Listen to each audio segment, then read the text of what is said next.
Olá, meus amigos, meu nome é Welton, sejam bem-vindos a mais um vídeo do canal. Se não é inscrito, se inscreve aí e caso goste do conteúdo que trouxe nesse vídeo, encarga o dedão no like e deixa abaixo no seu comentário sugestões de vídeos, o que é que vocês estão achando aí do mercado atualmente e qual a estratégia de investimento que você adota. É de longo prazo, curto prazo, você faz os trades sardinhas, enfim, deixa abaixo aí suas perspectivas.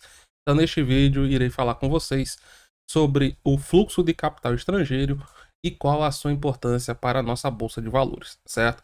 Então, vamos começando com a fonte principal, página da B3, que mostra, de acordo com certos recortes de tempo, as compras e vendas realizadas na nossa bolsa, divididas pelos seguintes grandes grupos: investidores individuais, institucionais, estrangeiros e instituições financeiras. Neste vídeo, eu irei focar no investidor estrangeiro.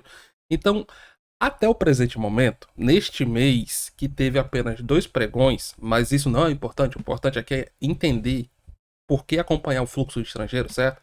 Os estrangeiros realizaram aqui em compras 15 bilhões 298 milhões de reais e em vendas 14 bilhões e meio, o que dá aqui, de forma arredondada, claro, um fluxo positivo de 850 milhões de reais.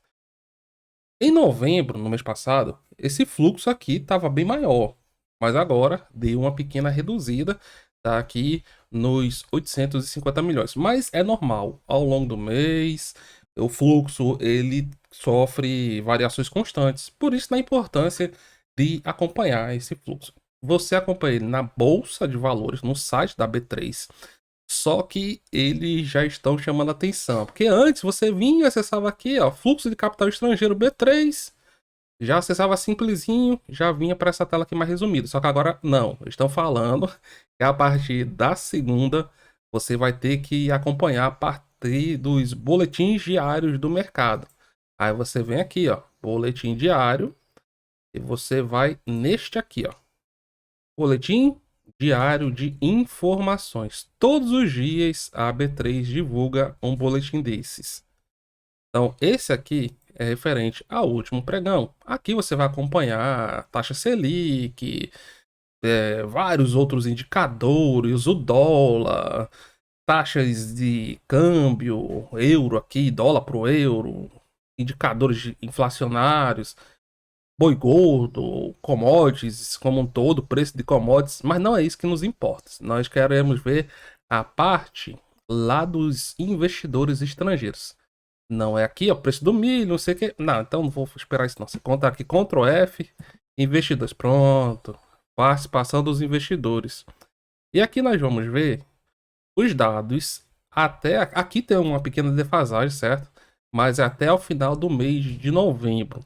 Então o que é que nós podemos observar aqui, ó? Que os investidores estrangeiros, eles terminaram novembro com um fluxo de compra de 411 bilhões de reais e um fluxo de vendas de 408 bilhões. Então, no mais, no menos, claro que sempre arredondando, eles terminaram comprado em 3 bilhões de reais. 3 bilhões de reais.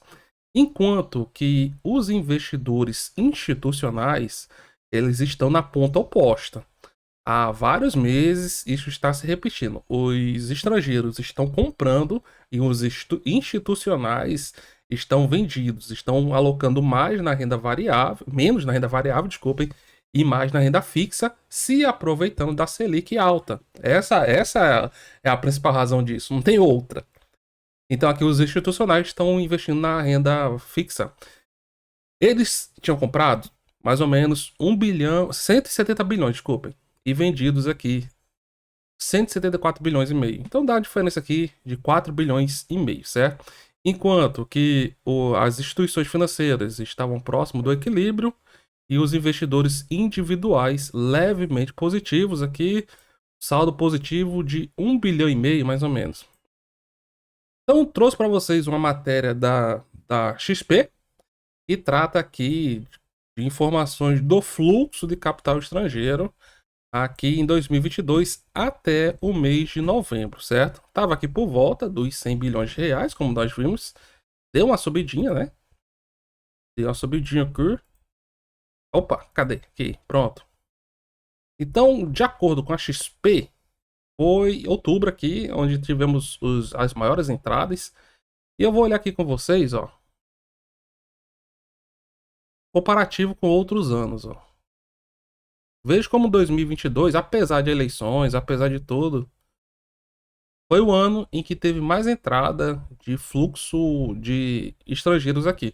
E eu chamo atenção para esse nome, que esse nome engana um pouquinho, né? Nós chamamos de fluxo de investidores estrangeiros porque eles estão investindo dinheiro aqui, né? Mas na verdade, eles não são investidores. Pelo contrário, eles são especuladores. Eles estão aqui no país em busca de dinheiro rápido, conseguindo a rentabilidade que eles querem, eles tiram. A questão é se eles voltam ou não voltam. A questão é só essa. Mas isso aqui é capital especulativo.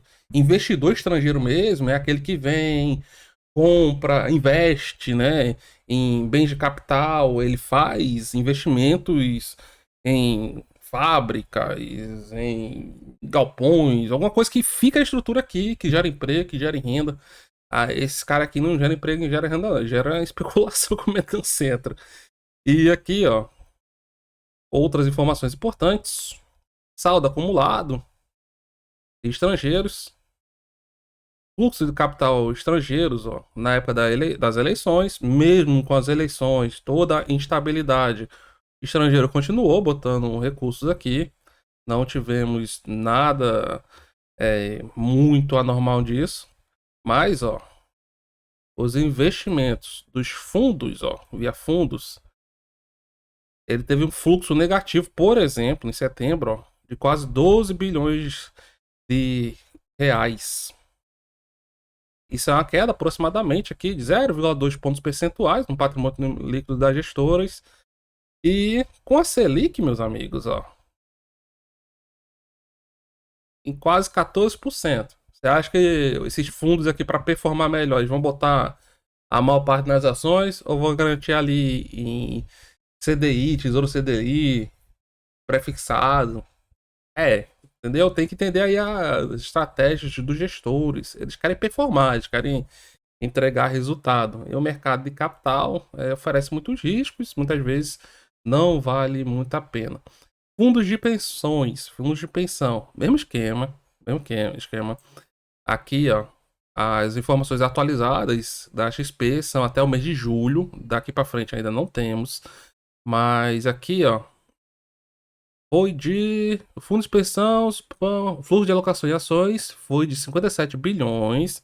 Com isso, eles estão com alocação de 144 bilhões até agora em 2022.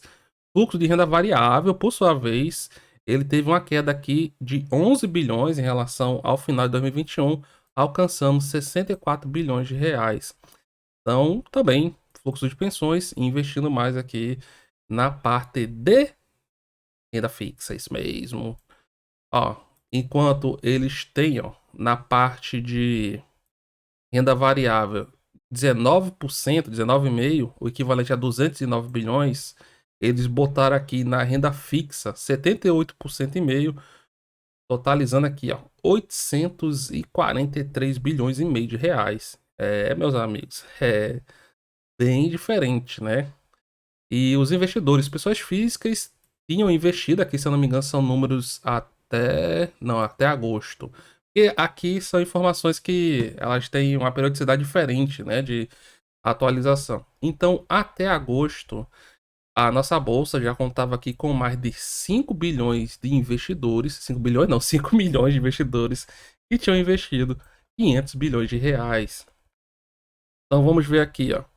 A posição desses investidores houve um aumento de 2% em relação aos meses anteriores. Então, o número de capital aqui dos investidores pessoas físicas aumentando. Mas os investidores principais da nossa bolsa, os que têm o maior peso, são justamente os estrangeiros. Por isso da importância de acompanhar o capital estrangeiro. Aqui são informações atualizadas pela XP e pela B3 até novembro. Mas de lá para cá não muda muita coisa não, no percentual, meus amigos. Os investidores estrangeiros, eles são responsáveis aqui por mais de 56% do capital investido aqui na nossa bolsa. Enquanto que as instituições, elas estão aqui com 25 e pessoas físicas 14,5%. Então vejam a importância do capital estrangeiro, que é um capital especulativo, para a movimentação da nossa bolsa. Por isso, que quando o capital estrangeiro aumenta, aumenta a entrada desse capital estrangeiro, a tendência das ações é se valorizar, ciclo de valorização, e do dólar desvalorização. E o inverso ocorre quando o fluxo de capital estrangeiro está negativo. A tendência são as ações caírem e o dólar subir. Agora lembrando, temos vários fatores que influenciam isso, temos os fatores domésticos, temos os fatores externos e atualmente o principal fator externo é a inflação nos Estados Unidos. Os Estados Unidos estão lutando contra a maior inflação desde a década de 40. 40 não, há 40 anos atrás, década de 1980. E no último payroll, não tá dando muito sinal que essa inflação vai reduzir não, meus amigos. Os Estados Unidos geraram aqui mais de 260 mil empregos, taxa de desemprego está muito baixa, 3,7%, e o mercado esperava a criação de 200 mil vagas de emprego, o que mostra que a economia lá está muito aquecida. Então, o que era previsto? Que na próxima reunião do FONC, que é vinculado ao Banco Central dos Estados Unidos, a taxa de juros ela aumentasse 0,5% e estagnasse ali nos 4,5% até começar o seu ciclo de baixa. Só que agora o mercado ele já está prevendo dois cenários. No melhor dos cenários, essa taxa de 4,5% deve ficar aí por um tempo maior do que o previsto. Então, não teria nenhuma perspectiva no curto prazo de diminuição da taxa de juros. Ou, um cenário mais negativo, a taxa de juros dos Estados Unidos poderiam chegar lá até acima dos 5%. Então, em relação a esse cenário, aí é que entra o capital especulativo. Porque com os juros dos Estados Unidos lá em cima, maior valor desde 2008, os títulos do Tesouro norte-americano, eles retornam a rentabilidade nunca vista antes, ou há muito tempo não vista nos tempos recentes. Então a tendência desse capital especulativo, é sair de mercados mais complicados, como é o caso do Brasil, e procurar a segurança do título do Tesouro dos Estados Unidos, que são os investimentos mais seguros do mundo, certo? Então, ficar de olho nesse cenário lá dos Estados Unidos, porque eles são muito importantes aqui para o fluxo de capital estrangeiro e também aqui para nossa bolsa de valores, beleza? Então, se gostou, deixe seu like, se não é inscrito, se inscreve, dá uma olhadinha aí nos demais vídeos do canal e se quiser dar uma moral aí pro amigo, clica no botão seja membro ou aí embaixo no botão valeu demais. Muito obrigado a todos, tudo de bom e até mais.